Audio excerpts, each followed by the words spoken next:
Bom dia, meus amados irmãos.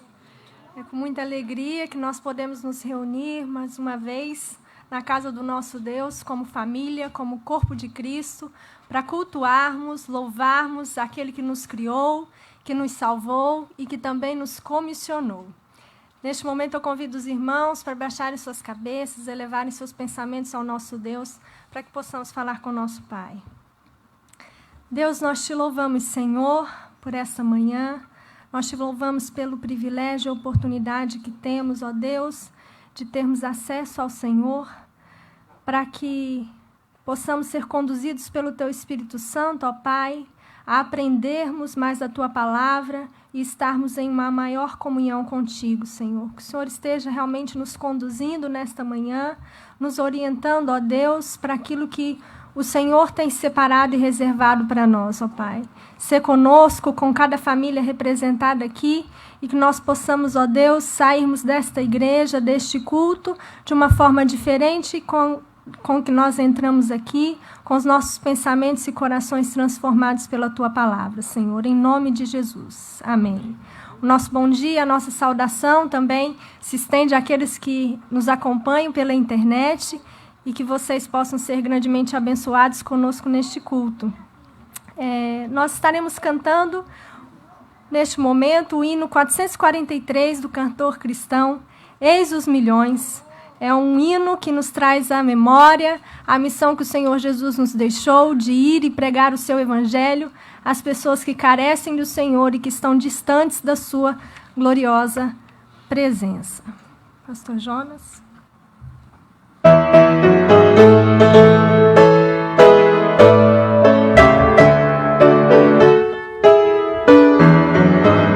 Vamos cantar?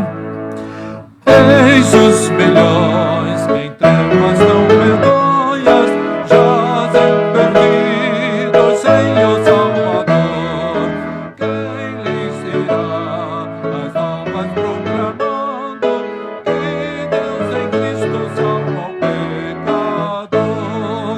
Todo poder o Pai me deu na terra, bem assim no céu, e depois anunciar o Evangelho, e sempre eu estou convosco. Portas abertas por todo o mundo, servos, erguei-vos e avante andai. Crentes em Cristo, unei as vossas forças, da escravidão os povos libertai.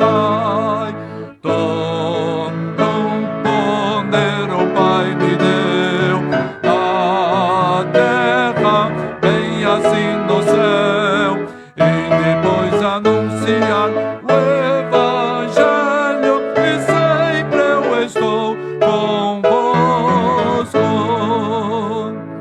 Ó, vinde a mim, a voz divina clama, vinde clamai em nome de Jesus, que para salvar-nos dos castigo eterno, seu sangue derramou por nós na cruz.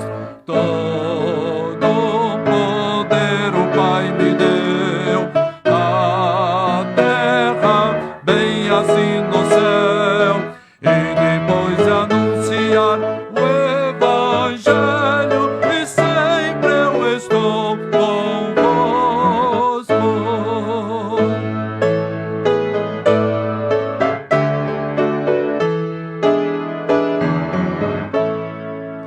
Ó Deus, apressa o dia tão glorioso, em que os remidos todos se unirão num coro excelso, santo e jubiloso, pra todo sempre glória te darão. Todo poder o Pai me deu na terra, bem assim no céu, e depois anunciar o Evangelho, e sempre eu estou convosco.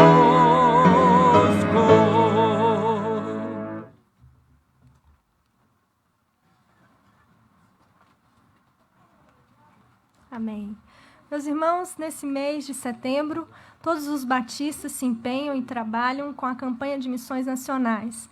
Portanto, nesse mês, nós estaremos, durante todos os domingos, fazendo alusão ao tema de missões, com alguns vídeos informativos sobre o que os nossos irmãos missionários têm feito, não só também no Brasil, mas no mundo.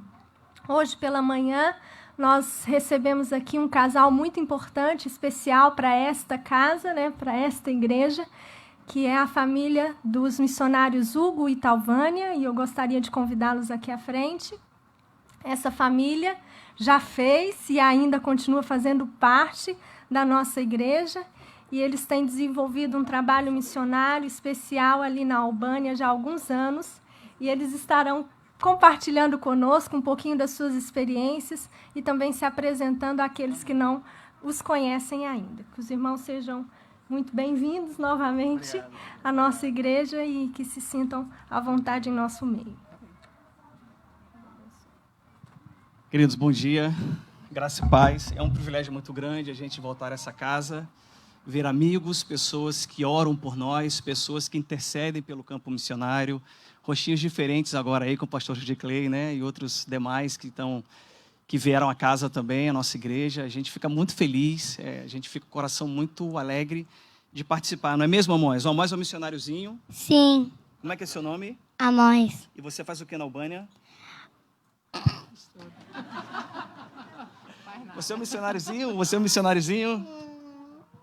Então fala bom dia em albanês para eles. Então fala, como é que é seu nome? Noemi. Noemi. Então fala bom dia, Noemi. O que você faz na Albânia? Fala para a igreja. Hã? Não sabe. Tá com vergonha? Não sei.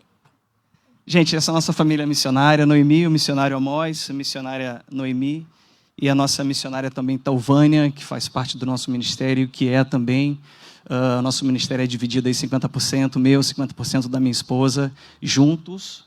Somos a família missionária ali na Albânia, leste europeu. Amém?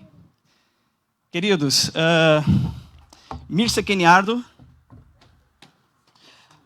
Neem que tu, Shumulumitor, por te predicua fiale perandia, por te adorua fiale perandia, dizas tu, Zemeremes te Shumu Kenatia, sepse, Neem Basco, por te discutua, por te bicidua.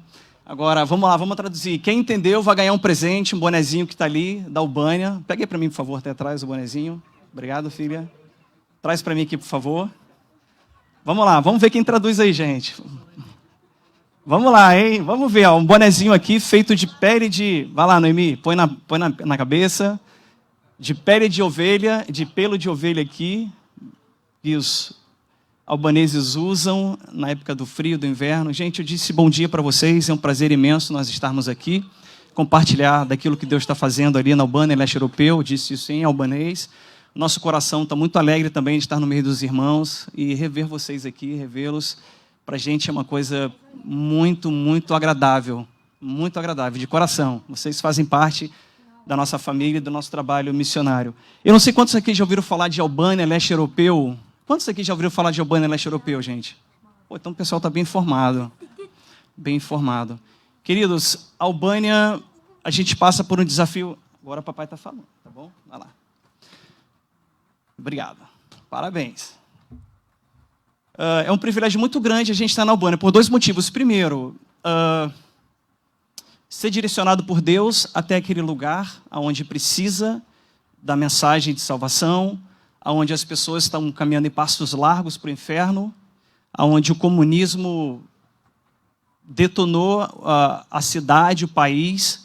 Durante 50 anos, aquela população ficou no regime comunista, e durante 50 anos foi escrito na Constituição, pelo grande ditador Enver Hoxha, Deus não existe. E durante 50 anos, as pessoas foram bombardeadas, Deus não existe, Deus não existe, Deus não existe, Deus não existe. Aí você pode imaginar 50 anos isso sendo bombardeado na mente das pessoas, como que não fica cauterizado a mente das pessoas. Então você vai falar com uma criança, a criança é fechada. Você vai falar com um adulto também, o adulto se fecha. Você vai expor aquilo que você tem de melhor, que é a mensagem de cruz, as pessoas se fecham. fala que isso não ajudou em nada o país, pelo contrário, só atrapalhou o país. Se você for conversar com os mais antigos, com os mais velhos que passaram por essa situação ali de comunismo naquele país, o país se fechou, ficou sendo considerada a Coreia do Norte, ali no leste europeu. Diante dessa situação, estabelecimentos que tinham lá os nomes lá, evangélicos, cristãos, foram sendo tirados, mesquitas foram fechadas, igrejas foram sendo fechadas, igrejas ortodoxas foram sendo fechadas, e só resistiu uma igreja hoje que está lá como para as pessoas turistas, né, entrarem lá, ver a igreja, só essa igreja que hoje mantém e que sobreviveu ao comunismo, é uma igreja ortodoxa muito grande, muito bonita, vale a pena a gente ir lá ver e visitar. E privilégio maior de pisar onde o apóstolo Paulo pisou. Se você for pegar em Romanos, capítulo 15, versículo 19, o apóstolo Paulo cita isso. Ele cita categoricamente essa região por onde ele passou, por onde ele pregou, passando pela Macedônia, pelo norte do país, e chegando até a Albânia, e pregando ali naquela região do norte da Albânia, uma região mais difícil, ainda mais complicada de você pregar a mensagem de cruz naquela região. Nós estamos ali já há 8 anos, nós trabalhamos durante um tempo pela Junta de Missões Mundiais, e nós hoje estamos pela Crossover Global, uma organização norte-americana que fica ali em Atlanta, na Geórgia, e em 92 ela abriu uma base aqui em Curitiba. Quem trouxe na época foi o pastor Roberto Silvado, da Segunda Igreja de Bacaxiri. O pastor Roberto Silvado trouxe essa missão para cá, essa agência missionária, junto com o Jason, que é um norte-americano que hoje ainda reside no Brasil, e a gente foi por essa agência, nós retornamos então a Albânia por essa agência missionária. Hoje nós trabalhamos com essa agência missionária. Hoje nós estamos em mais de 20 países, essa agência global, a Crossover Global. Nós chegamos agora naquela parte do norte da Ásia, chegamos também ali no Tibete, no Nepal. Nós estamos agora começando um novo trabalho ali no Tibete, no Nepal. Deus tem abençoado muito o trabalho naquela região também.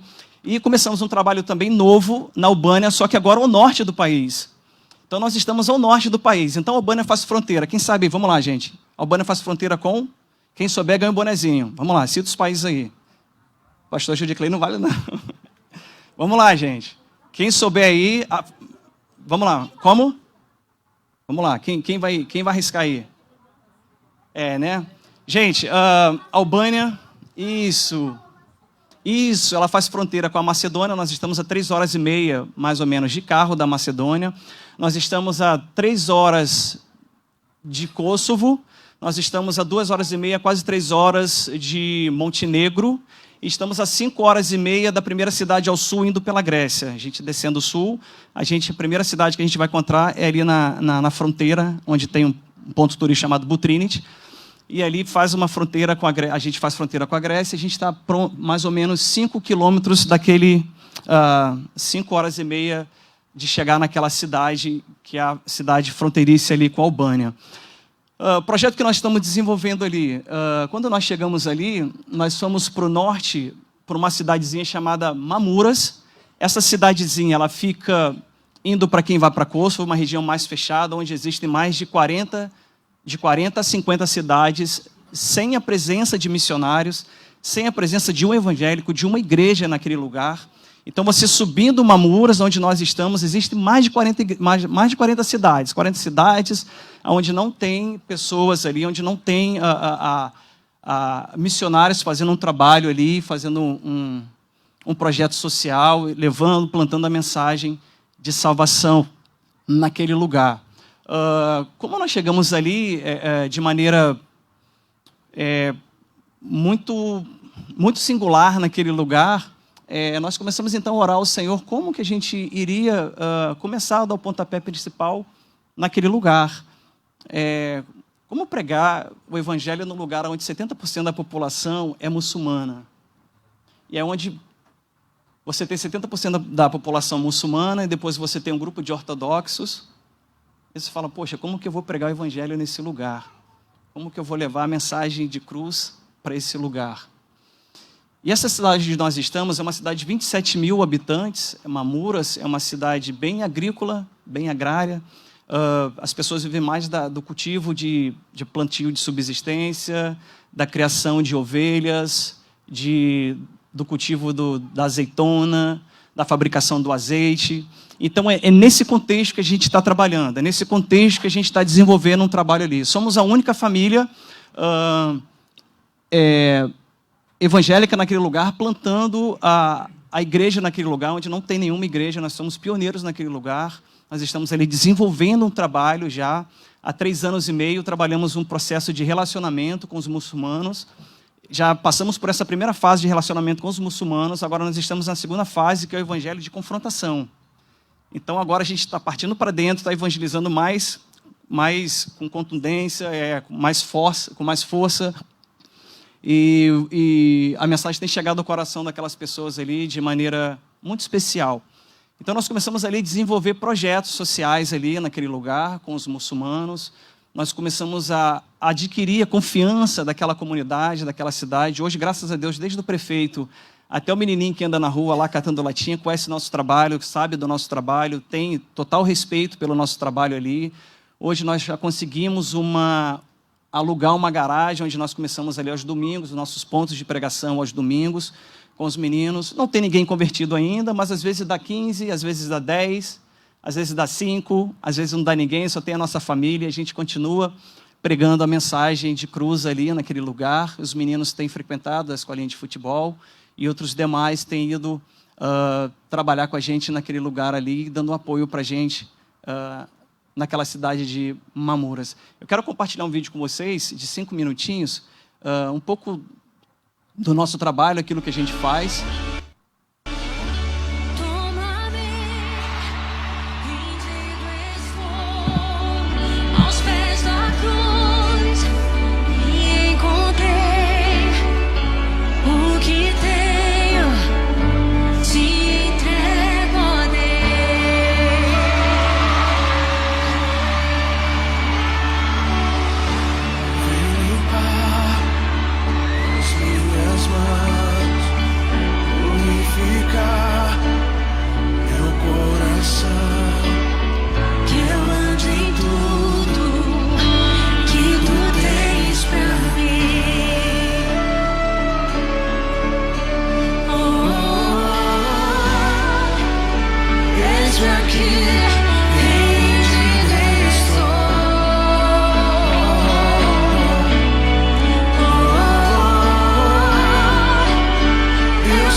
Então, irmãos, são através desses pequenos projetos, né, que ali anunciamos o Evangelho de Jesus.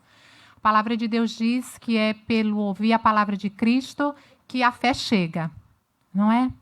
E a gente sabe que a fé chegando, são 5 minutos, tá bom? A fé chegando, Jesus entra no coração, faz morada e transforma vidas.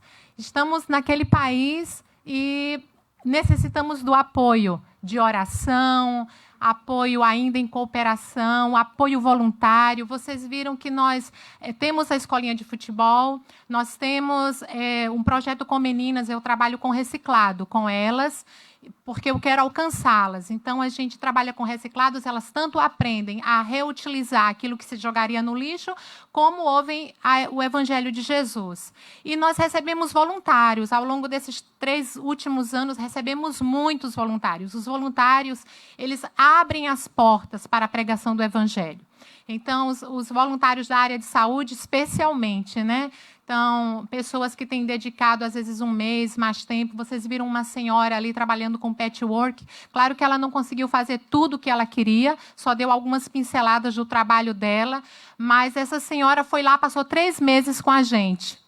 Então, foi uma bênção. Ela tem 72 anos, é de São Paulo, e ficou lá conosco 3 meses, dando do seu talento, né, daquilo que ela sabe, para que Jesus seja, de alguma forma, anunciado. Então, através desses projetos, é que conseguimos alcançar tanto crianças quanto adultos. E as mulheres que nós conseguimos reunir, vez por outra, são todas amigas, pessoas que, ao longo desse tempo, a gente vai fazendo, se relacionando, conquistando, fazendo amizade, e ali um convite para um chá é prontamente aceito. E é naquele chá, naquela aula de culinária, em algum evento que a gente, né, tenta ali fazer, elas ouvem, podem ouvir o Evangelho de Jesus. Como o Hugo disse, há convertidos? Ainda não. É um trabalho a longo prazo. É um trabalho a longo prazo. E, realmente, Jesus não nos mandou salvar pessoas, ele nos mandou pregar o Evangelho, não é? Nós estamos ali pregando o Evangelho, obedecendo o ID de Jesus. Há pessoas que... Vocês podem colocar os últimos slides, por favor. Há pessoas que até hoje me perguntam, mas por que ir além fronteiras? Por que sair do Brasil? Porque ainda há necessidade, né? Ainda há muitas necessidades. E, se você não sabe, apenas 1% de toda a força missionária no mundo se concentra no mundo já evangelizado. Então, a gente não pode ficar parado no mundo evangelizado, ainda que precise, mas ainda há um vasto mundo, 7.000 povos que ainda precisam ser alcançados por Jesus. A Albânia, eu posso dizer que ainda se encaixa nisso, porque o comunismo caiu há pouco tempo, eu posso dizer que é recente. E a igreja é muito jovem, ainda um tanto quanto imatura, precisa muito de liderança forte, gente que possa ir, né, e dar apoio nesse sentido também. E há muitas cidades que ainda não foram alcançadas. Nós estamos em uma delas, que é Mamuras, mas há muitas cidades mesmo na Albânia que precisa do Evangelho de Jesus, que não há a presença de um crente sequer. Então, por isso estamos lá ainda. Não sabemos até quando. Nosso desejo é que até 2022 a igreja seja plantada na cidade de Mamuras. É o nosso desejo. Estamos nos empenhando ao máximo nisso, não apenas através dos projetos, mas com a nossa própria vida, em orações e jejuns, né? Temos orado, temos buscado o Senhor e temos colocado isso diante de Deus. É dele que vem, né, o nascer da igreja. Não depende de nós naquilo que ele nos incube, né, nos pede, que é pregar o Evangelho, mas fazer a igreja nascer é obra única do Espírito Santo de Deus. Então, nós estamos lá com esse grande desejo, pedimos o reforço aqui da igreja para nos ajudar nisso, para que alcancemos, se esta for a vontade do Senhor. Se você quiser receber notícias, né, a respeito do trabalho lá que desenvolvemos, o projeto Ilíria, você pode anotar aí o nosso WhatsApp. Nós teremos prazer em manter você informado, né? Manter você informado a respeito do que está acontecendo e motivos de oração para estar orando junto conosco, porque precisamos de reforço de oração sempre. O apoio missionário, né? No sentido voluntário, se você quiser ir, a porta está aberta. Nada é dispensável. Viu? Tudo é transformado. Podemos transformar. Há pessoas que, mas eu não sei fazer nada, sabe? Alguma coisa que você sabe.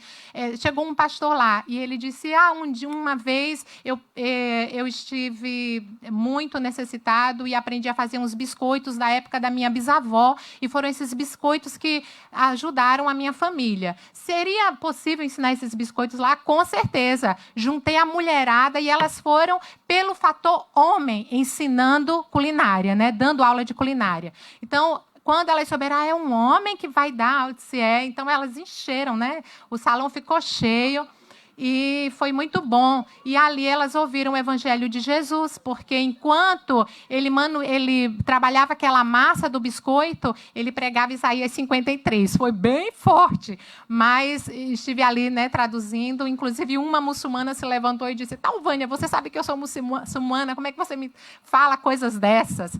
Eu disse, olha, né, devagar. Mas ela ouviu até o final e, graças a Deus, ela tem ouvido. Então, irmãos, orem por nós, esteja conosco, esses são os nossos desafios. Eu acho que tem um próximo. E aqui tem, se você quiser participar, né, como um parceiro, é só tomar nota aí de algumas, do que seria mais viável para você. E desde já nós agradecemos a esta igreja, que tem lugar certo e seguro em nosso coração, mente e orações, sempre. Deus os abençoe.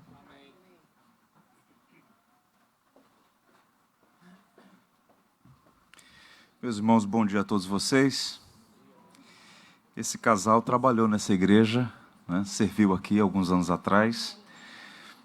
Estiveram conosco algumas semanas antes de passarem uma temporada em Maceió, Talvânia de lá. E nós estabelecemos essa agenda para que eles estivessem hoje aqui, que pudessem compartilhar um pouco do trabalho deles, né? Nós vamos orar por essa família. Enquanto o Hugo falava, e esse projeto de plantar uma igreja de 2022, eu lembrei do Adoniran Judson, que foi um pastor batista, que atuou na Birmânia no século XVIII. Ele gastou 7 anos para aprender o idioma. Depois gastou mais 6 anos para ver o primeiro fruto, já se foram 13. Lá ficou 37 anos. Plantou várias igrejas e a Birmânia hoje é um dos países onde há mais presença de batistas, né? Ele batizou 7.000 pessoas. Então, esse trabalho transcultural, numa cultura difícil, idioma difícil, com todas essas complexidades que há na Albânia, não é como evangelizar numa esquina do Rio de Janeiro. Então, nós devemos assisti-los em oração. Vou convidar aqui a família à frente, nós vamos ficar em pé, vamos interceder por eles, a fim de que a graça os sustente. Eles voltam na próxima sexta-feira. A nossa igreja vai dar um suporte, uma oferta para ajudá-los nessas despesas de viagem. E nós vamos pedir ao Senhor que os abençoe. Logo após o culto, eles estarão aí no pátio. Você pode buscar alguma informação, receber esses informativos e assisti-los em oração, a fim de que Deus os abençoe na missão de pregar o Evangelho naquele país. Pai, nós te louvamos, te damos graças, porque o Senhor é o Rei de todas as nações. Tu és soberano, a tua palavra é livre e cumpre os seus propósitos em todos os lugares do mundo. E nós sabemos que naquele país há homens e mulheres que invocam o nome de Cristo como Senhor e Salvador. Mas boa parte, a maioria, vive nas trevas, absolutamente ignorante quanto à preciosa mensagem do Evangelho. E nós queremos te agradecer pelas pessoas que o Senhor tem levantado naquele próprio país e estrangeiros que são enviados para lá para pregar o Evangelho. Te damos graças por essa família, o Senhor as conhece os seus servos, suas lutas, suas dificuldades, necessidades. Rogamos como igreja que a tua boa mão esteja sobre eles, dando-lhes saúde, discernimento, sabedoria, cercando eles de pessoas bondosas, leais, auxiliadores. Envia obreiros para aquela seara.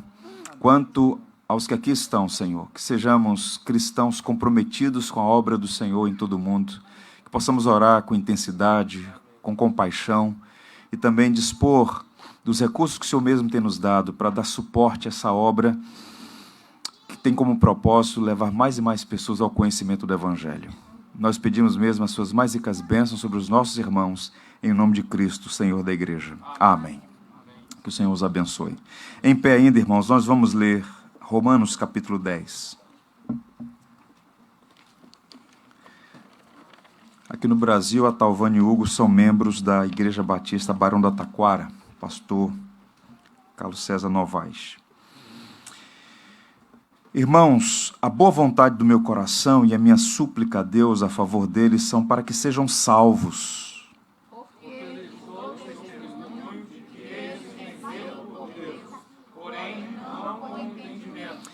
Porquanto, desconhecendo a justiça de Deus e procurando estabelecer a sua própria, não se sujeitaram à que vem de Deus.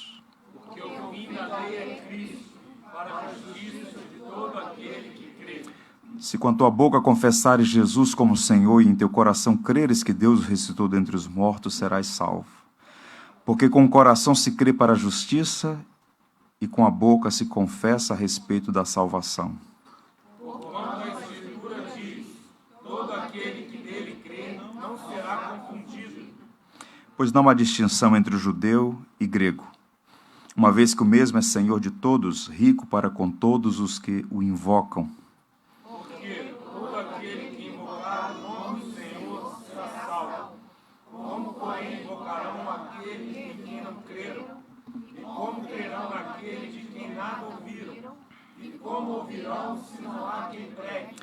E como pregarão se não forem enviados? Como está escrito, quão formosos são os pés dos que anunciam coisas boas. Louvado seja Deus. Vamos em pé cantar algumas canções. Peço aos irmãos que cumprimentem uns aos outros, especialmente o visitante. Há pessoas nos visitando hoje pela manhã, vejo algumas aqui. Sejam bem-vindos. Mais uma vez a nossa palavra fraterna a vocês. Enquanto estivermos cantando, teremos a oportunidade de participar do culto com os nossos dízimos e ofertas.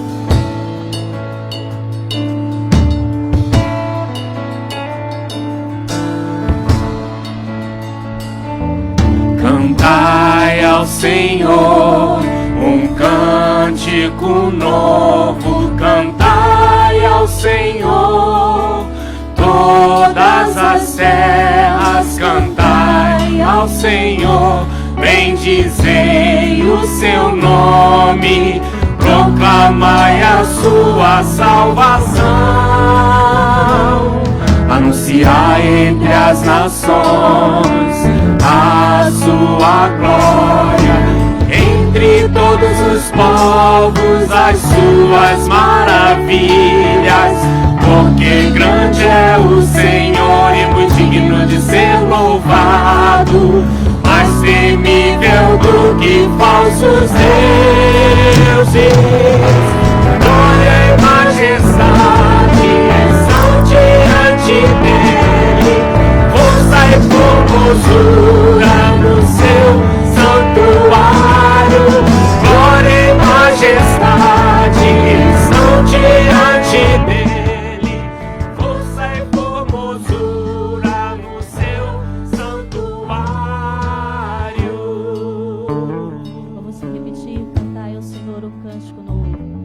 Cantai ao Senhor um cântico novo, cantai ao Senhor todas as terras, cantai ao Senhor, bendizei o seu nome, proclamai a sua salvação, anunciai entre as nações a sua glória, entre todos os povos as suas maravilhas, porque grande é o Senhor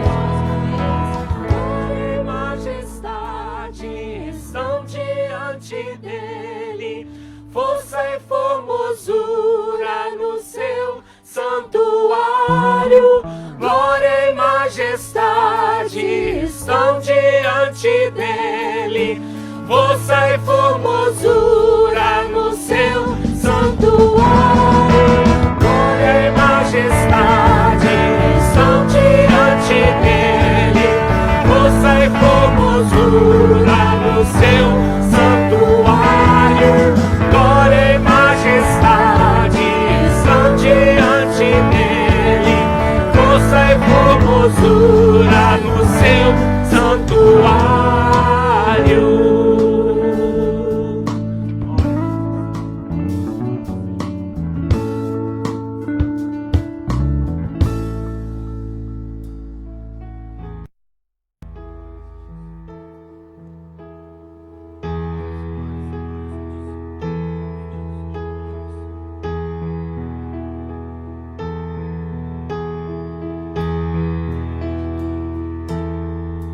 Desde os confins da terra, no mais profundo mar, nas alturas dos céus, louvado és, dentro dos corações, em meio a um clamor, nasce esta canção, e os povos cantam por toda a eternidade. Tu serás adorado, grande Deus, exaltado nas nações, Senhor da criação, grande Deus, seja louvado. Desde os confins da terra, no mais profundo mar, nas alturas dos céus, louvado és, dentro dos corações, em meio a um clamor, nasce esta canção, e os povos cantam por toda a eternidade. Tu serás adorado, grande Deus, exaltado nas nações, Senhor da criação, grande Deus, por toda a eternidade. Tu serás adorado, grande Deus, exaltado nas nações, Senhor da criação, grande Deus, seja louvado. Desde os confins da terra, no mais profundo mar, nas alturas dos céus, louvado és.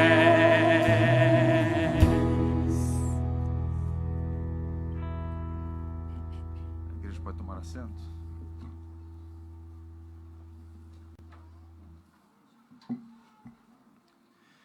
Meus irmãos, a Junta de Missões Nacionais começou hoje, no Brasil Batista, um movimento, uma campanha de 40 dias de oração. Os irmãos receberão aí pelo WhatsApp da igreja, pelas mídias sociais, esse informativo para a gente acompanhar. Precisamos orar pelo nosso país. E hoje é dia de orar por avivamento em favor das igrejas. Avivamento começa na igreja, ela se espalha pela nação. Vamos orar para que Deus abençoe o nosso país. Eu quero chamar aqui à frente o pastor Euclides. Vem aqui, pastor, por favor. 23 de agosto foi feriado, viu, meus irmãos? Foi aniversário do pastor Euclides e do Fernando. Pastor Euclides, nós oramos pelo irmão, nós queríamos fazer isso mais uma vez publicamente, para aqueles que nos visitam. Pastor Euclides por quase 50 anos, foi o pastor dessa igreja, servo de Deus. E nossa igreja tem muito respeito e admiração por ele. Nós vamos oferecer aqui um presente com uma expressão de nossa gratidão, irmão. Cadê o Edgar? Vamos convidar também os irmãos que fizeram aniversário no mês de julho e agosto. Se você fez aniversário, vem aqui à frente, nós queremos orar por você. Não fiquem tímidos, podem vir. Os irmãos e irmãs que fizeram aniversário no mês de julho e agosto.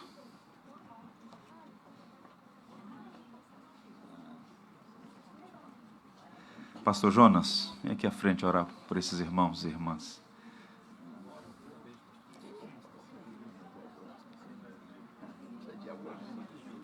Pode ficar. Pelo visto, eu acho que o mês de agosto é o mês recorde de aniversariantes aqui da igreja, mas vamos lá. Vamos agradecer a Deus pela vida desses irmãos e orar para que Deus continue abençoando a nossa igreja. Peço aos irmãos que leiam o informativo, há muitas coisas boas acontecendo e nós só temos motivos para louvar a Deus. Ó Deus bendito, nós te exaltamos pela graça que o Senhor nos concede, o dom da vida. Nós te bendizemos pela vida de nossos irmãos aqui à frente, manifestando, ó Deus, o teu bom cuidado sobre o nosso viver. Sobretudo, te agradecemos pela vida do teu servo, pastor Euclides. Um testemunho, ó Deus, da tua fidelidade, também um testemunho do amor de um homem pelo Senhor. Nós te exaltamos, ó Deus, pelo teu bom cuidado sobre a vida do teu servo. E sobre todos, ó Deus, que comemoraram mais um ano de vida, nós rogamos tua graça, tua bênção, teu favor sobre o seu viver.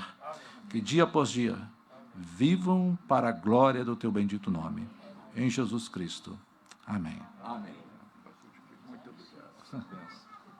Parabéns, pastor. Quero convidá-los todos a abrirem a Bíblia em Mateus, capítulo 13.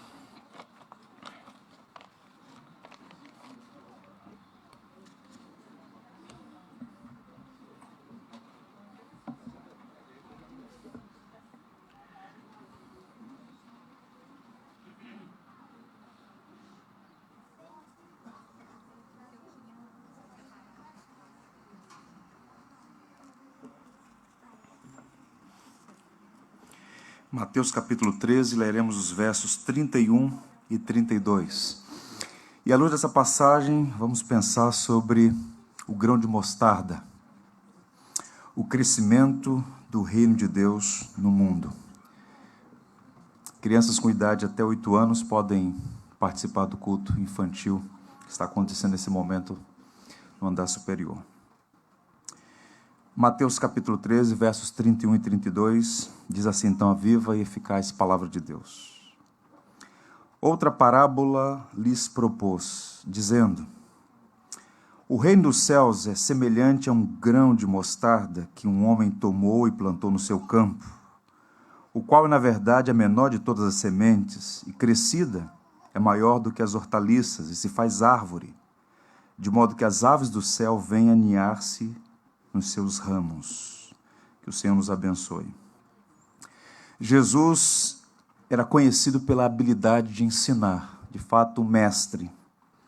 Mas ele fazia com autoridade espiritual. Isso fica evidente nas narrativas do Evangelho, como ele se distinguia dos demais pela capacidade de ensinar e atrair as pessoas. Um doutor chamado Heber Lukier, ele diz que as parábolas de Jesus são magníficas na aplicabilidade, na concisão, na beleza e no poder de atração. É impressionante. Jesus não criou o recurso didático das parábolas, já existia no mundo antigo. Mas o que Jesus faz é dotar esse recurso de uma originalidade, de uma profundidade, de uma beleza singular.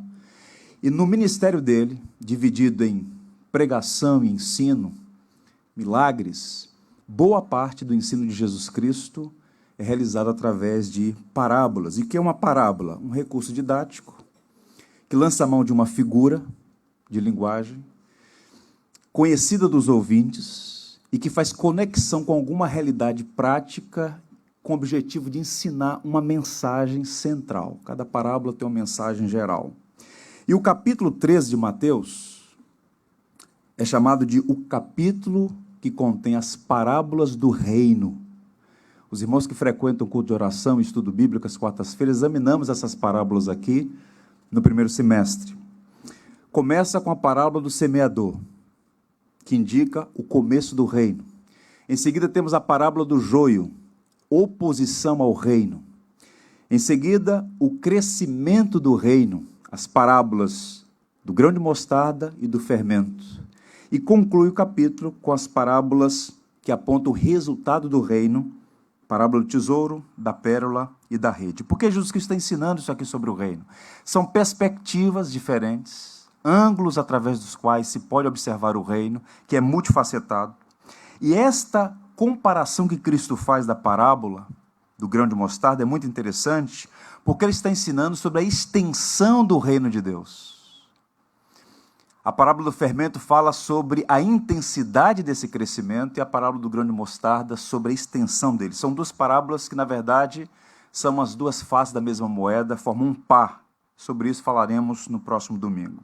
Eu queria sua atenção porque, embora, ouçam, 2 versos apenas, e por vezes passamos por essa parábola como se ela fosse insignificante, é uma das mais ricas e vai ensinar, entre outras coisas, para nós, que a igreja não é um acidente, que nós não estamos por acaso aqui, e que há um governo que rege todas as coisas, e este reino que começou na empoeirada Palestina do primeiro século, já cobriu a terra como as águas cobrem o mar. É impressionante. E aqui algumas lições práticas. A primeira delas é a seguinte: o reino de Deus começou pequeno e aparentemente insignificante. Essa é a temática que ele está apontando. Razão pela qual ele diz, olha, um grão de mostarda, a menor das sementes, e Jesus está fazendo uma afirmação que os seus ouvintes entenderam. Ele é um mestre. Ele não vai falar de um assunto que não tem correlação com o mundo dos seus ouvintes. Ele é um bom professor. E toda a sua audiência sabia o que era um grão de mostarda. Ele está falando para uma comunidade agrária, para uma comunidade rural da Palestina do primeiro século. E o grão de mostarda, entre os judeus, era proverbial por ser muito pequeno. 2 milímetros apenas, como nós vamos ver. O nome técnico científico é Sinapis nigra. Está aí. O pequeno grão de mostarda. Cultivado em todo o Oriente Médio, apreciado pelas propriedades medicinais, ainda hoje usado no mundo inteiro. Também pelo uso culinário, não apenas o molho de mostarda, como é mais conhecido no Ocidente, mas em pó, muito usado na grande culinária. O Ocidente não conhecia a mostarda até o século XIII, quando começou as grandes navegações, século XV, século XVI, graças aos portugueses, espanhóis, holandeses, ingleses, de modo que, junto com essas especiarias, vieram também a canela, pimenta do reino, açafrão, gengibre, cravo, coentro, tudo isso do mundo oriental, inclusive a mostarda. E o que Cristo está dizendo para aquelas pessoas que conheciam essa figura é o seguinte: olha, o reino de Deus é como um grão de mostarda, pequeno, insignificante. Inclusive, em outro momento, também no Evangelho segundo Mateus, diz Jesus, olha, vocês são homens e mulheres de uma fé muito pequena. Bastaria que vocês tivessem uma fé do tamanho do grão de mostarda e vocês poderiam dizer a este monte, ergue-te daqui e vai para colar. A fé de vocês, se fosse do tamanho de um grão de mostarda, já seria uma grande fé, mas a fé de vocês é menor do que um grão de mostarda. Jesus está aqui usando, na verdade, uma hipérbole, porque ele é um bom contador de histórias, e ele adapta esse provérbio judeu para ilustrar o reino. Um autor muito competente disse o seguinte: o grão de mostarda não é a menor de todas as sementes. A semente da orquídea é a menor, mas a hipérbole é intencional para enfatizar a pequenez da nova comunidade messiânica. Israel não estava preparado para um começo tão insignificante do reino. Essa parábola chocou os ouvintes de Jesus. Comparar o início do reino a um pequeno grão de mostarda. A elite religiosa, por exemplo, rechaçou o ministério de Jesus, pois não reconheceu a sua identidade messiânica por conta da sua origem humilde e absolutamente desprezível. Eu queria sua atenção para entender isso aqui. Pense comigo por um tempo, por um momento. Por que Jesus está comparando o reino, o início do reino, a esse pequeno grão de mostarda? Não é para gastar tempo, não é porque ele não tinha o que fazer. Tudo que ele faz é diretivo, proposital, ele é um mestre, o Deus encarnado ensinando aquela comunidade, a nós todos hoje. Tente imaginar comigo. O reino chegou com um bebê deitado em uma manjedoura. No estábulo, junto com os animais, estava aquele que é o agente através do qual Deus criou todas as coisas. Jesus nasceu numa família pobre e foi criado em Nazaré, na Galiléia dos gentios, que os próprios judeus de Jerusalém olhavam com desdém. O norte, paganizado, helenizado. Carpinteiro, filho de carpinteiro, ele mesmo disse que não tinha onde reclinar a cabeça. Preso, julgado, condenado à morte, a mais ultrajante, a morte de cruz. Escândalo para os judeus, loucura para os gentios. Aos olhos do mundo, o reino de Deus não existia. Não existia essa coisa de reino de Deus, uma fantasia. E o começo da igreja foi visto como um completo fracasso. Quem é o fundador da igreja? Um judeu do primeiro século, que nunca publicou um livro, que foi preso e condenado como um criminoso, posto ao lado de 2 ladrões e morreu. Os judeus viam como um herege, os romanos como alguém significado. Não há registro nos anais do Império Romano. Seguidores eram pobres, ignorantes, incautos, e o ponto de partida, a Judéia, a pior província do Império Romano. Era tão desprezível que o imposto arrecadado na Judéia era um bônus para o imperador. Era o 13º do imperador. O que arrecadar lá é direto para o cofre do imperador. Lugar desprezível. E os judeus esperavam um libertador que os livrasse de Roma, do jugo romano. Era uma mentalidade revolucionária, política.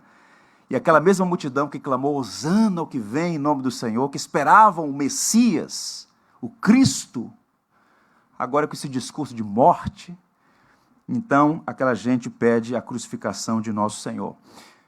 Eu fico pensando, por exemplo, que cena memorável, aquela cena de Jesus com Pilatos no pretório. E fico imaginando os anjos assistindo aquela cena. Você tem 2 homens, Pilatos e Jesus. Jesus está ensanguentado depois de uma noite de horrível tortura, humilhado, com uma coroa de espinhos na cabeça, como aquela ovelha muda que está no matadouro, e os seus algozes desejando a sua morte. Pilatos é um símbolo, o símbolo do maior poderio econômico e bélico daqueles dias, o Império Romano. Ele está trajado com a sua indumentária de um procurador romano na Galiléia, na Judéia, naquela região do mundo. E então Pilatos diz, homem, abre a sua boca e faz a sua defesa, senão você vai morrer. E Jesus então diz para ele, olha, você não tem nenhuma autoridade sobre mim se do céu não te fosse dada, ninguém tira a minha vida, eu voluntariamente a dou, o meu reino não é deste mundo. Pilatos não entendeu aquilo. Porque reino estava conectado à ideia de império, de força, de poderio. E ali estava um homem aparentemente indefeso, como ovelha para o matadouro. Essa é a cena que se apresenta ali. Isso me faz lembrar, por exemplo, as palavras de C.S. Lewis, quando diz assim, o cristianismo é a história de como um rei, por direito, desembarcou disfarçado em uma terra e nos chama para tomar parte de uma grande campanha de sabotagem. O rei estava ali disfarçado como um servo, que está dando a sua própria vida. As pessoas não estavam entendendo isso. Insignificante início. Há um livro, recomendo a vocês, infelizmente esgotado, é de um satirista francês chamado Anatole France. O livro chama-se O Procurador da Judéia. E é um romance belíssimo, engenhoso, onde ele vai mostrar a relação de Paulo, por exemplo, com os procuradores Festo, Félix, Gálio. Um livro belíssimo. E ele captura o espírito desse contraste entre o reino de Deus e o reino deste mundo. Ele diz o seguinte, Gálio, bem vestido em sua pompa de representante do glorioso Império Romano, tem diante de si o maltrapilho João Ninguém Paulo, Qualquer pessoa que olhasse a cena naquele momento veria o contraste. Quem era o insignificante Paulo diante do poderoso Gálio, que era a inexpressiva seita de Paulo diante do poderoso Império Romano? Vejam isso. Paulo sendo julgado por aquelas autoridades. Um homem simples, sem nenhuma propriedade, sem nenhuma influência política, apenas um pregador do Evangelho. E ele estava dando start e fazendo parte desse movimento de extensão do reino de Deus, mas ele era visto como um Zé Ninguém. E aí o Anatole France diz: mas o futuro era de Paulo e sua inexpressiva seita. O Império Romano estava com seus dias contados, que imprevisível. Os sinais não indicavam nada disto. Havia um elemento divino na história que não foi contado na época. Por isso é que Hegel afirma que a história é a autobiografia de Deus. Deus estava operando ali. No futuro, os romanos dariam aos seus cachorros o nome de Nero e aos seus filhos o nome de Paulo. Houve uma inversão. Esse reino que começa insignificante acaba ganhando e conquistando o mundo. Então, portanto, quando Cristo compara o reino à parábola, o grão de mostarda, ele está apontando aqui que esse começo é insignificante, desprezível, mas, na verdade, Deus está conduzindo a história e a virada vai acontecer. E esse é o segundo ponto.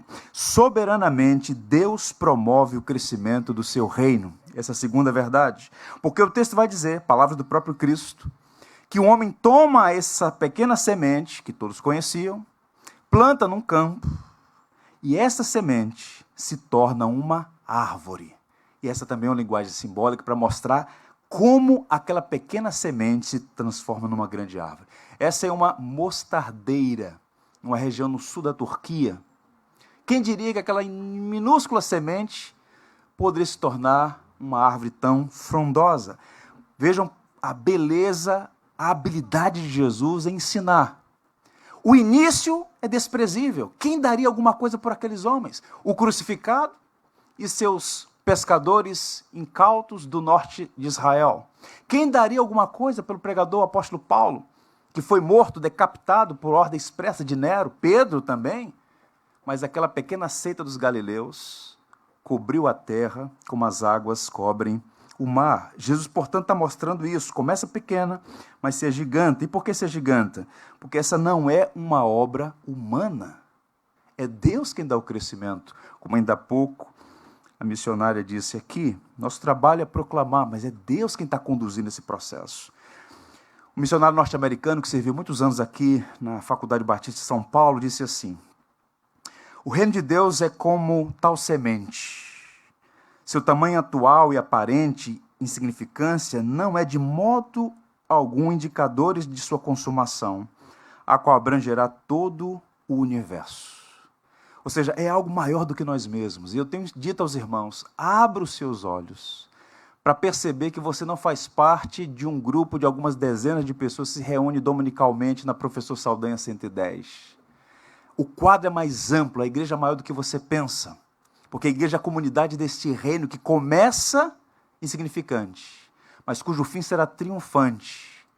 E todas as nações se submeterão ao reino de Deus. Deixa eu lhes mostrar, a foto não ficou muito boa, porque eu tirei uma foto de um livro e talvez sirva para ilustrar isso. A primeira imagem aí vai apresentar o seguinte. Essa imagem é do Império Romano nos tempos de Jesus. Quando você fala do Império Romano, era um império que estava todo ele em torno do Mediterrâneo. A chamada oikomênia, o mundo habitado, esse mundo no qual o império estabeleceu a sua hegemonia. Fora daí estão os bárbaros, que não falam o grego, que não estão submetidos ao Império Romano. Pois bem, é nesse mundo que o Novo Testamento se desenvolve, que os primeiros missionários circulam e pregam o Evangelho. Pois bem, num contexto de perseguição, de intensa e cruel perseguição, limitações das mais variadas. Agora veja a segunda imagem. Esses pontinhos, praticamente na região do Oriente Médio, norte de Israel, um pouco na África, um pouco ali na região da Turquia, são as principais igrejas plantadas pelos pastores missionários, algumas lá em Roma. Em Roma já havia igreja no coração do império. Ok, isso, primeiro século da era cristã. Segundo mapa. A igreja começa a crescer. E é bem verdade que ela está bem espalhada, mas esses pontos representam as dioceses, que é o conceito de uma igreja-mãe a partir da qual outras são plantadas. E no 3º século, você já tem, então, próximo mapa aí, numa época em que era crime capital ser cristão. Observe que houve 10 intensas perseguições contra o cristianismo, a mais violenta em Nero, com Nero no ano 64, e depois com Diocleciano no ano 303. Pessoas foram mortas, bens confiscados, assassinatos, torturas, igrejas derrubadas, bíblias confiscadas. É nesse contexto que a igreja começa a crescer, naquela perspectiva de Atos 1:8. Começou em Jerusalém, Judeia, Samária e até os confins da terra. A igreja começa a avançar e a estender o reino de Deus, não pela força das armas, não pela persuasão dos homens, mas pelo poder do Espírito. É bem verdade, eu preciso dizer, que muitas vezes a igreja institucional confundiu o reino de Deus com o império, confundiu o poder espiritual com o poder temporal. Mas o evangelho, que é o poder de Deus, alcança as pessoas com essa capacidade que o Espírito tem de atrair homens das trevas para a luz. É de natureza espiritual, como diz Zacarias, não é por força nem por violência, mas pelo Espírito de Deus. Isso é a obra do Espírito. Estudiosos apontam que antes do edito de Constantino, no ano 313, onde houve tolerância à fé cristã, 10% do império já era convertido à fé cristã. Ou seja, 10 milhões de pessoas no 3º século se converteram, receberam a mensagem do Evangelho. Percebam que aquela pequena semente se transformou numa grande árvore. Há uma passagem no livro de Daniel, que algumas semanas atrás eu li aqui para os irmãos, que Daniel narra uma visão da estátua do Nabucodonosor. Ele fica confuso em relação àquela imagem, uma imagem confusa, cabeça de ouro, peito e braços de prata, o ventre e os quadris de bronze, uma parte de ferro, uma parte de barro, e ninguém consegue interpretar até que Daniel é chamado e ele dá a resposta daquilo. E Daniel então vai dizer o seguinte, que no dia desses reis, falando dos impérios que antecederam a inauguração do reino, Império Assírio, Império Grego, Império Romano, enfim, Deus suscitará um reino que jamais será destruído. Este reino não passará a outro povo. Esmiuçará e consumará todos os reinos do mundo, mas ele mesmo subsistirá para sempre.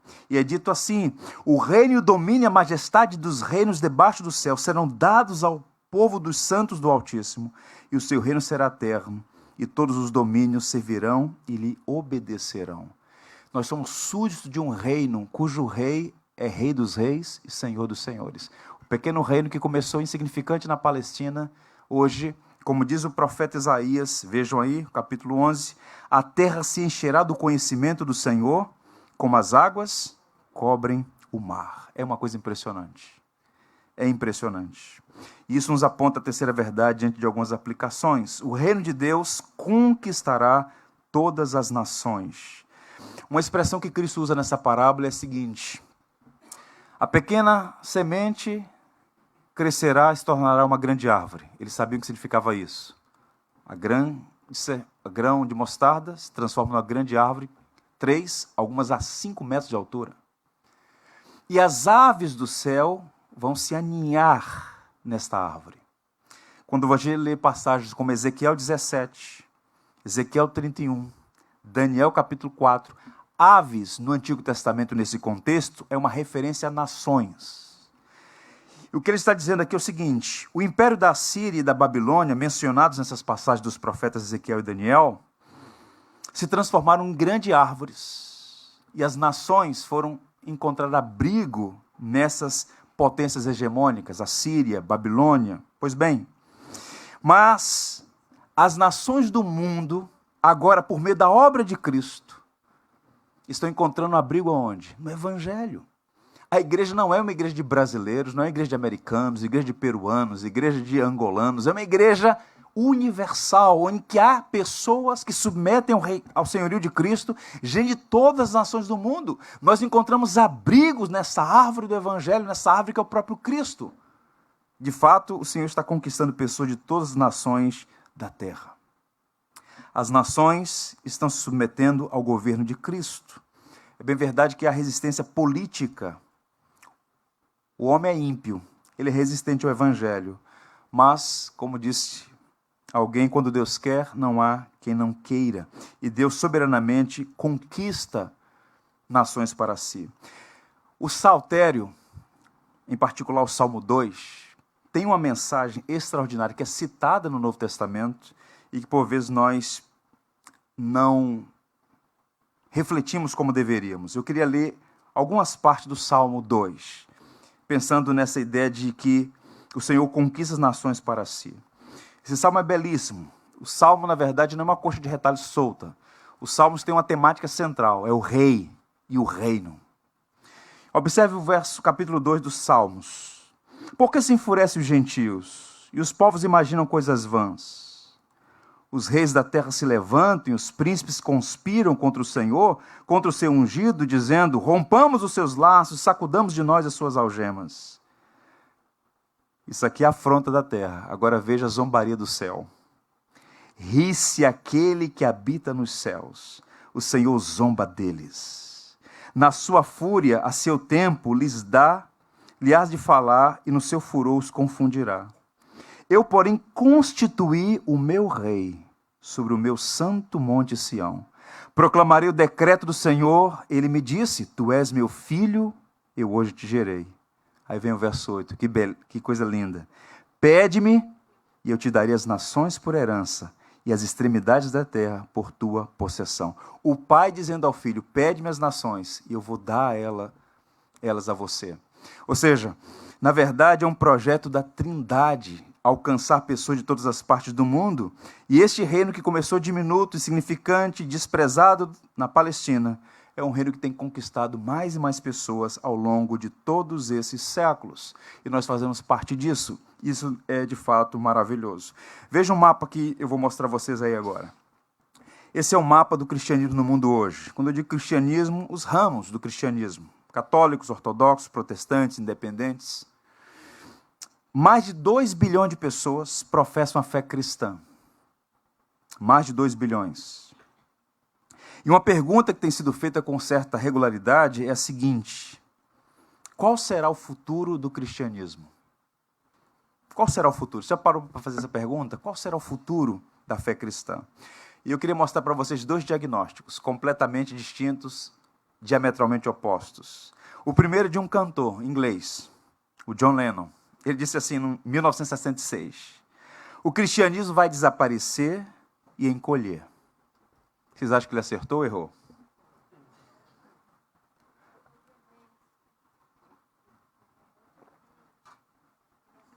John Lennon era um bom músico, mas partiu de pressupostos muito equivocados.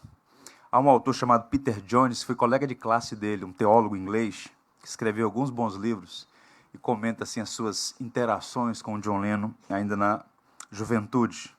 Um diagnóstico equivocado.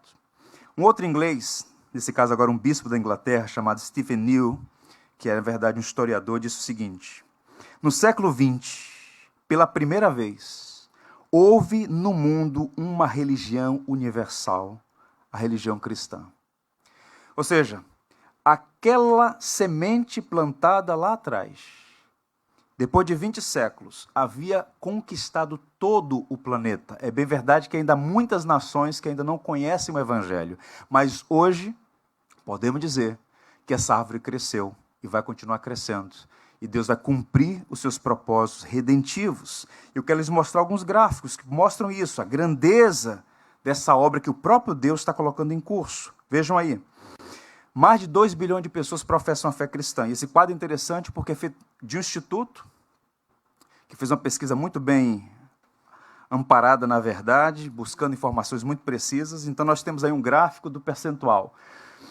Inicialmente você tinha 500 milhões de pessoas professando a fé na Europa, nas Américas, na África subsaariana, abaixo do Saara, e no Oceano Pacífico, na Ásia. 31% da população mundial hoje professa sua fé em Jesus Cristo. 1/3 da população mundial. Agora, o que está acontecendo? Vejam isso. Há uma mudança na geografia do cristianismo. Algumas pessoas falam, e recentemente nós ouvimos, domingo passado, o Davi Homer falando da França. A maioria dos franceses vive como se Deus não existisse. um percentual muito pouco de pessoas frequentam raramente uma igreja, boa parte dela igrejas católicas. Então você fala assim, caramba, o que está acontecendo? E esse segundo quadro vai mostrar para a gente essa mudança na geografia. 1910, 66% dos cristãos estavam na Europa, há um século. 63%. Nas Américas, 27%. Oriente Médio, 0,7%. Na África subsaariana, apenas 1,4%. E na Ásia, no Pacífico, 4,5%. Agora, veja em 2010. A Europa encolheu 2/3. De 66 para 25. Os europeus abandonaram a fé cristã. É uma cultura pós-cristã, com exceção do leste europeu. Está crescendo em alguns países. Agora, observe, no Pacífico, aumentou também, foi para 13%. A Coreia do Sul é uma potência missionária no mundo hoje, uma potência extraordinária. E agora, o maior crescimento na história do cristianismo se deu na África subsaariana. De 1,4% foi para 23,6%. É um negócio absurdamente impressionante. Em 1900 havia apenas 9 milhões de cristãos na África, hoje há 380 milhões. Há mais anglicanos na Nigéria do que no Reino Unido. Se você for, por exemplo, na igreja de York, que é a segunda maior e mais importante igreja da Inglaterra, depois da Cantuária, você vai encontrar lá um gadense. Não é um anglo-saxão, mas um africano, segundo na hierarquia da igreja anglicana. Ou seja, a quantidade de africanos convertidos à fé cristã é uma coisa impressionante abaixo da África subsaariana. E há um livro do Philip Jenkins que ele diz o seguinte, eu queria ler para você, para a gente caminhar para fazer as aplicações. O cristianismo deverá ter uma explosão de crescimento mundial nos próximos 100 anos. Mas a vasta maioria dos fiéis não será branca, nem europeia, nem tampouco euro-americana. Próxima cristandade é o livro desse autor. E ele segue dizendo o seguinte, nos últimos 100 anos, o centro de gravidade do mundo cristão deslocou-se inexoravelmente para o sul, para a África, a Ásia e a América Latina. Já em nossos dias, as maiores comunidades cristãs do planeta encontram-se na África e na América Latina. Se quisermos visualizar um cristão contemporâneo típico, devemos pensar numa mulher residente numa aldeia na Nigéria ou numa favela brasileira. O que significa isso? O chamado sul global. Nunca o cristianismo cresceu tanto quanto nesse momento da história. A questão é que ele está mudando de endereço, saindo do norte e vindo para o sul. O grão de mostarda cresceu, tornou-se uma árvore e vai continuar conquistando mais e mais pessoas para a glória de Deus. Isso nos enche o coração de alegria e expectativa. Há uma outra ideia que eu quero compartilhar com os irmãos, que é a seguinte: e por que nessas regiões houve enfraquecimento? E há duas razões para isso. Primeiro, a perseguição religiosa. Esse é um ponto. Esse é um quadro que eu queria que vocês depois se conectassem com essa instituição aqui, Portas Abertas. Foi fundado por um holandês chamado Irmão André. É um trabalho preciosíssimo que ajuda os cristãos em países de perseguição. E todo ano, esse quadro de 2015, estava com a resolução melhor, razão pela qual eu peguei esse, mas todos os anos ele atualiza um ranking com 50 países em que a fé cristã é perseguida. E esse grau de perseguição varia, desde uma oposição ideológica até prisão e morte. Então tem um quadro. O principal país opressor e inimigo da fé cristã declaradamente é a Coreia do Norte. Ele tem lá um quadro que vai de países onde há um regime totalitário político e também os países islâmicos. Pois bem, você pega o norte da África, que foi berço da fé cristã, os principais teólogos da igreja, Agostinho, Cipriano, Tertuliano, o norte da África inteira, hoje islamizado, não há presença da igreja. Então, houve uma limitação por conta da perseguição. Então, essa é uma das razões pelas quais a igreja se enfraqueceu em alguns lugares do mundo. Uma outra razão, infelizmente, a secularização da igreja, como principalmente na Europa, de 63% para apenas 23%. Não é? Essa é uma igreja na Escócia, Escócia que foi berço das principais missões cristãs no século XIX. Eu tive alguns anos na Escócia e, tristemente, a Escócia hoje é um cemitério de igrejas. Não é?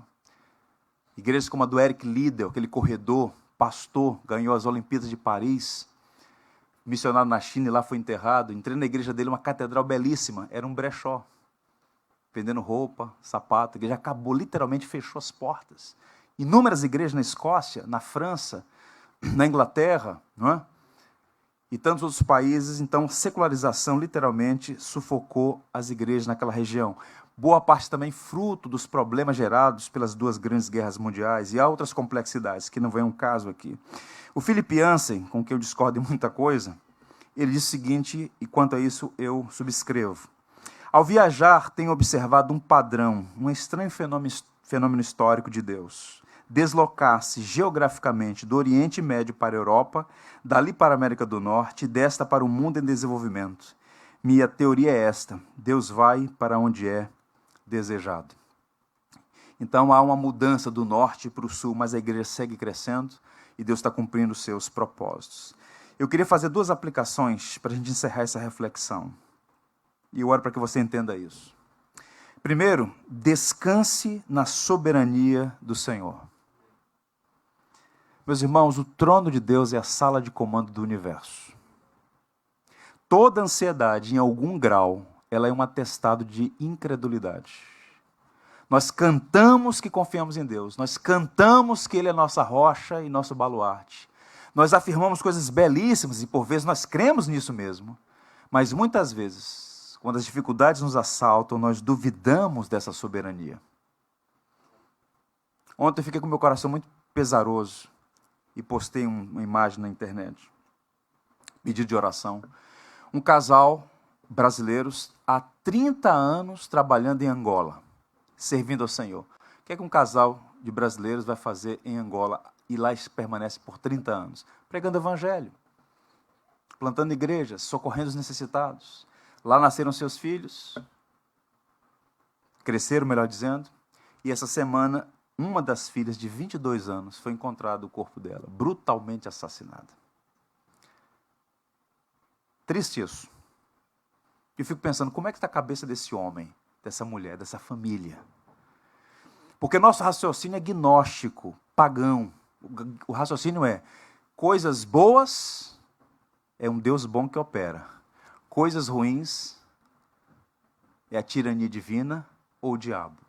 Nós temos uma mentalidade gnóstica, dualista. Deus é soberano não apenas sobre os acontecimentos bons. Deus é soberano sobre todas as coisas. Todas as coisas. Nada foge ao seu controle. Podemos ter perguntas, crises, interrogações, angústias. Basta ler o Saltério. Basta ler os profetas. Basta ler Jeremias, as crises do profeta Jeremias. Mas uma coisa é líquida e certa. Deus reina. Ele é Senhor sobre todas as coisas. Aquietai-vos e sabei que eu sou Deus. Sou exaltado entre as nações, sou exaltado na terra. Quero ler para vocês um texto. É relativamente longo, mas estou caminhando para o final. Mas quero ler porque eu acho que pode abençoá-los como abençoou a mim. O texto é de um pastor que viveu na Alemanha nazista, chamado Helmut Tillich. E ele diz o seguinte: um dia, talvez, quando olharmos em retrospectiva do trono de Deus para os últimos dias, digamos com perplexidade e surpresa: se tivesse sonhado com isso quando estava à beira do sepulcro de meus amados, e tudo parecia ter chegado ao fim, se tivesse sonhado com isso quando vi o espectro da guerra atômica se avizinhando de nós, se tivesse sonhado com isso quando enfrentei o destino sem sentido de uma prisão, se fim ou de uma doença maligna, se tivesse sonhado que Deus só estava levando a cabo seu propósito e plano em meio a todos esses ais, que sua colheita, em meio aos meus cuidados e problemas e desespero, estava amadurecendo e que tudo estava pressionando na direção do seu último dia régio, se soubesse disso, teria mais calma e confiança. Isso mesmo. Então seria mais alegre e muito mais tranquilo e mais sereno. Olhar o quadro todo. Quando a gente olha para o quadro todo, o que a gente percebe é o seguinte: não há acaso, não há sorte, não há azar, não há destino impessoal. O que há é a mão invisível dirigindo todas as coisas para a sua própria glória. Ele começou esse reino lá atrás, insignificante, um grão de mostarda, se transformou numa árvore. E esse projeto está em curso, de modo que naquele grande dia, diante do Cordeiro diante de Deus. Gente de todas as nações, tribos, línguas e raças dirão: bendito seja Deus, pois do Senhor vem a salvação. E a segunda aplicação: envolva-se na obra de expansão do reino. Você é um discípulo de Jesus, um súdito do reino. Ou você é um missionário, ou você é um impostor. Não há alternativas. Ou você encarna a missão de levar o evangelho a outros, ou fica sob suspeição a autenticidade da sua fé. Nós não podemos terceirizar essa missão, é intransferível. Com os dons que Ele nos deu, com as habilidades que Ele nos deu, com os recursos que Ele nos deu, devemos nos engajar intencionalmente na obra de expansão do reino. A igreja não é o reino. O reino é o governo de Deus. A igreja é a comunidade de pessoas que foram alcançadas pelo evangelho e estão submetidas ao senhorio de Cristo, que é o rei. E nós devemos pregar o evangelho, um único poder capaz de trazer homens e mulheres do império das trevas para o reino da luz. Portanto, recomendações: fale do evangelho às pessoas. Ouse falar do evangelho. Nós somos muito bons para falar de política, de futebol, de hobbies variados. E essas coisas todas têm o seu valor. Mas como somos tímidos, por vezes covardes, quanto à missão de falar do evangelho. Você tem acesso a pessoas que nenhum pastor terá, que nenhum missionário formalmente ordenado terá. Seu vizinho, seu amigo, seu colega de trabalho, seu familiar. Abra sua boca e fale do evangelho. Ore por pessoas, se aproxime delas com a intenção de ganhá-las para Cristo. Use estratégia, não seja chato. Tem muita gente que confunde a missão com chatice. Estabeleça estratégias, chame a pessoa à sua casa para tomar um café. Vá com a pessoa a um estádio de futebol. Não para ver o Fluminense, que você vai ficar triste. Não é, Ricardo? Brincadeira, meu irmão, estou torcendo por vocês. Se aproxime das pessoas. E assim, você vai ganhá-las, conquistá-las. A amizade é a chave da evangelização. Ore por pessoas. Contribua financeiramente, para que essa mensagem possa chegar a pessoas que você não tem acesso. Eu não sei quantos aqui terão oportunidade de falar a um albanês em albanês. Mas você pode dar suporte àqueles que lá estão. Talvez você não tenha oportunidade de falar para tribos, muitas delas espalhadas na Amazônia brasileira, peruana, colombiana, mas a gente lá falando do evangelho, contribua financeiramente. Nossa igreja começa hoje um movimento, e nós vamos estender até a primeira semana de outubro, em que cada um, voluntariamente, livremente, sem pressões, sensacionalismos, mas como diz a Escritura no livro de 1 Coríntios, voluntariamente e com alegria, vai trazer uma oferta para que seja remetida para o sustento dessas pessoas, desses irmãos nossos que estão espalhados Brasil afora, anunciando o evangelho. Que Deus nos ajude a estarmos engajados na obra de expansão do reino. Porque falta só isso aqui, ó. Presta bem atenção. Só isso aqui, para você cruzar pelos portões da eternidade. Seria muito triste você chegasse de mãos vazias, tendo sonegado a missão que os anjos anelaram realizar, e Deus confiou a você, e você não vai transferir para ninguém, porque é impossível fazê-lo. Eu encerro fazendo duas coisas, lendo um texto do John Piper, em seguida lendo o Saltério. O triunfo de Deus nunca esteve em questão, e sim a nossa participação no progresso, ou nossa perda incalculável. Podemos nos sentir embriagados com preocupações pessoais ou indiferentes diante do empreendimento da evangelização mundial, mas Deus não fará caso de nós e realizará sua grandiosa obra enquanto murchamos em nosso pequeno território confortável. A obra vai triunfar. Apelo missionário baseado em suposta frustração de Deus deve ser rechaçado. Deus nunca esteve, não está e jamais será frustrado. Deus reina e a sua obra triunfará. Somos privilegiados de ser cooperadores. Ele faz comigo ou sem você? somos privilegiados em participar. E o evangelho do reino será pregado em todo o mundo como testemunha a todas as nações, então virá o fim. Que Deus nos ajude. Vamos ficar em pé, vamos ler o Salmo 67. Vamos fazer a leitura juntos deste salmo missionário. Vai ser projetado aí. Vamos ler juntos? É uma oração. Seja Deus gracioso para conosco e nos abençoe, e faça resplandecer sobre nós o rosto, para que se conheça na terra o teu caminho, e em todas as nações a tua salvação. Que assim seja, que seja Deus gracioso. Em pé vamos cantar um último cântico, antes de nos despedirmos. Infinitamente mais.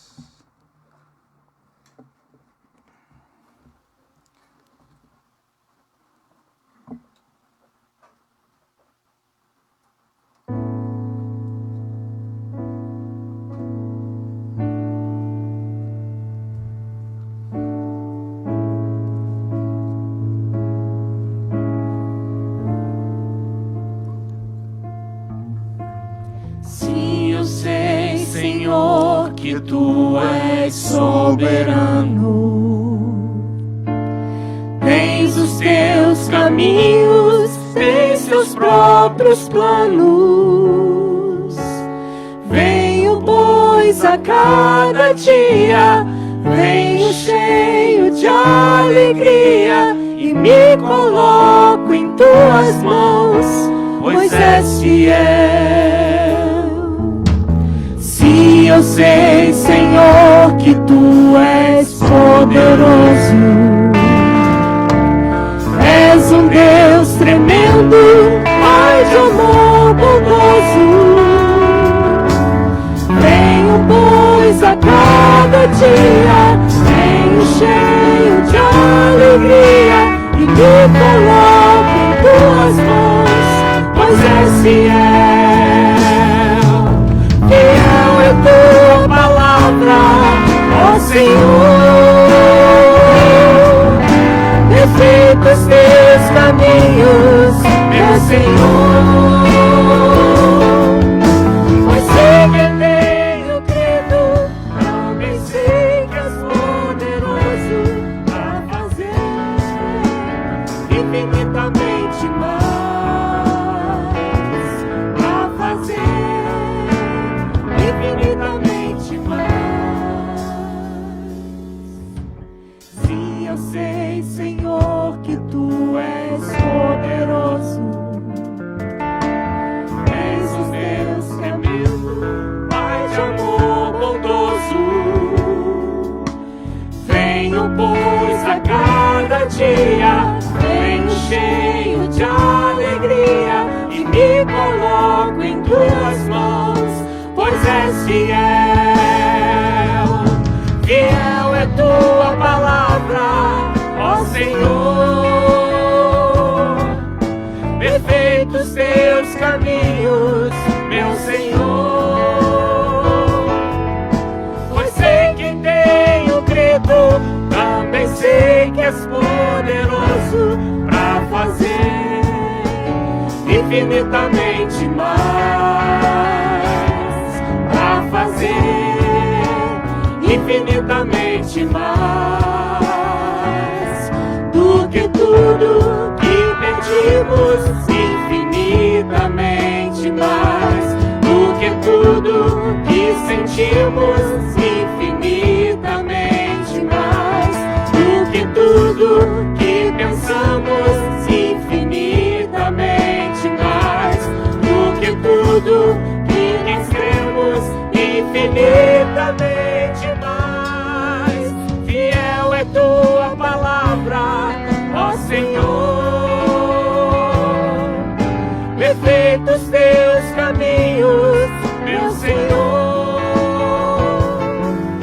Pois sei que tenho crido, também sei que és poderoso para fazer infinitamente mais, para fazer infinitamente mais, para fazer infinitamente mais.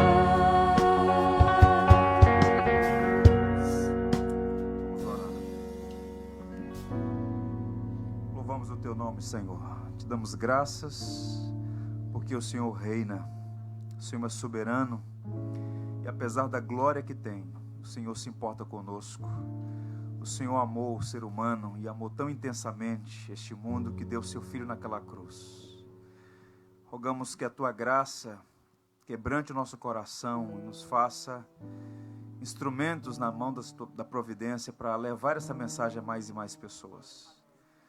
Queremos fazer parte dessa obra que começou tão insignificante, tão pequena, tão desprezível, e que séculos depois já alcançou o mundo inteiro. Tem transformado vidas, famílias e nações, Senhor. Nós te louvamos pelo progresso do Evangelho no mundo e pedimos tua graça sobre aquelas nações resistentes à mensagem do Evangelho. Pedimos tua graça, Senhor, em favor do nosso próprio país. Há tantos brasileiros que vivem como se o Senhor não existisse. Tantos brasileiros familiarizados com a cruz, mas que não conhecem a mensagem da cruz. Abençoa esta igreja para que ela cumpra a missão de abençoar o Jardim Botânico, essa região do Rio de Janeiro. Há tanta gente aqui, Senhor, carente da tua graça. Ó Deus, mobiliza cada um de nós, faz de nós uma igreja missionária, faz de nós discípulos que geram discípulos e que assumem o compromisso de levar mais e mais pessoas ao conhecimento do Evangelho. Obrigado por essa manhã abençoada. Dá-nos uma semana em tua presença, para a tua glória, em nome de Cristo. Amém. Tenham todos uma boa semana.